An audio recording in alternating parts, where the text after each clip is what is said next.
আমি শুধু সাগরের তলদেশে আগুন লাগাবো না, তোমার বাড়ির পুকুরের ভেতরে আগুন, তোমার বাড়ির চুলার ভেতরে আগুন, তোমার ঘরের ভেতরে আগুন, সারা পৃথিবীর ভিতরে শুধু আগুন আগুন।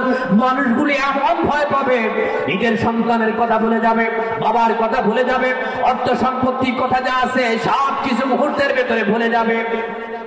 এইভাবে চলতে থাকবে কিছুক্ষণ। কতক্ষণ? কিছুক্ষণ চলবে। আল্লাহ রাব্বুল আলামিন এবার ডাক দিয়ে বলে, 2 নাম্বার ফুৎকার দিয়ে দাও না কত সাকে। দ্বিতীয় নাম্বার ফুৎকার দাও। যখন বলা হবে এই দ্বিতীয় ফুৎকার দেওয়ার সাথে সাথে পৃথিবীর ভিতরে যত মানুষ আছে, জান আছে, ওই দ্বিতীয় ফুৎকার দেওয়ার সাথে সাথে সব কিছু মরে যাবে। আল্লাহ রাব্বুল আলামিন আজরাইল আলাইহিস সালামকে ডাক দিয়ে বলবে, আজরাইল, জমিনের ভিতরে যাদের কলিজা আছে, যাদের রূহ আছে, তুমি তাদেরকে কবজ করে নিয়ে আসো, কবজ করা হবে। এরপরে জিজ্ঞেস করবে, আজরাইল, আর কে কে জীবিত আছে? বলেন তো, কে জীবিত আছে, কে মরে গেছে আমার আল্লাহ জানে কি জানে না? তারপরেও জিজ্ঞেস করা হবে। আল্লাহ রাব্বুল আলামিন আজরাইল আলাইহিস সালামকে জিজ্ঞেস করবে, আজরাইল, আর কে কে জীবিত আছে? আজরাইল আলাইহিস সালাম ডাক দিয়ে বলবে, মালিক, আসমানের নিচে, জমিনের উপরে শুধুমাত্র তোমার ফেরেশতা ছাড়া আর কেউ জীবিত নাই। আল্লাহ তাআলা ডাক দিয়ে কয়, প্রথম আসমানের ফেরেশতাদের জান কবজ করো, কবজ করা হবে। দ্বিতীয় আসমান, তৃতীয় আসমান, চতুর্থ আসমান, পঞ্চম, সপ্তম আসমান পর্যন্ত যত ফেরেশতা আছে সকল ফেরেশতার জানকে কবজ করা হবে। আল্লাহর হাবিব সাল্লাল্লাহু আলাইহি ওয়াসাল্লাম ডাক দিয়ে বলে, শোনো, আল্লাহ তাআলা আজরাইল আলাইহিস সালাম আবার জিজ্ঞেস করবে, বলো তো কে কে জীবিত আছে? আমার আল্লাহ জানে কি জানে না? আল্লাহ রাব্বুল আলামিনকে বলা হবে, ও মালিক, শুধুমাত্র আরশ বহনকারী ফেরেশতা আর আমরা 4 জন বড় বড় ফেরেশতা ছাড়া তোমার আরশের নিচে জমিনের উপরে আর একজনও নাই। শুধুমাত্র আমাদের এলাকার নেতারা ছাড়া সব মরে যাবে, তাই না? কথা মানে কেন?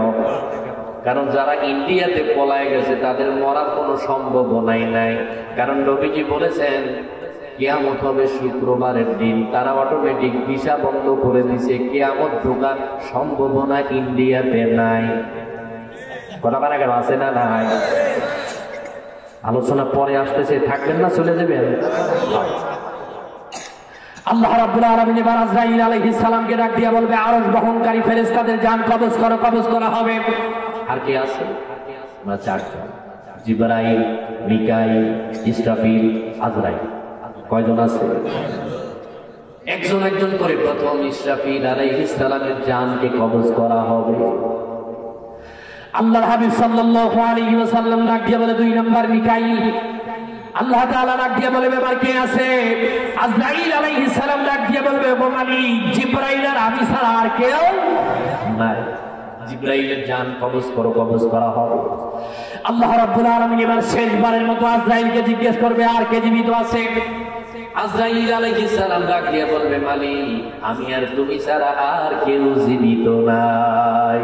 আল্লাহ তাআলা ডাক দিয়ে বলবেন, ইয়া মালাকুল মউত, ও মালাকুল মউত, তুমিও এখন মরে যাও। কেমনে মরবে? আল্লাহর হাবিব সাল্লাল্লাহু আলাইহি ওয়াসাল্লাম ডাক দিয়ে বলে, শোনো, সারা পৃথিবীতে যত মানুষের রূহকে আজরাইল আলাইহিস সালাম কবজ করে নিয়েছেন, তিনি তার রূহটাকে নিজে বের করে দেবেন। একটা হলো গুলি করে মারা, যিনি মরে তার কষ্ট হয়, যাকে মারা হয় সে কষ্ট অনুভব করে। কিন্তু যেই ব্যক্তি মারে ও তো জানে না মরার কি যন্ত্রণা। আজরাইল আলাইহিস সালাম ডাক দিয়ে বলবে, মালিক, আমি কেমনে মারা যাব, কিভাবে মরব?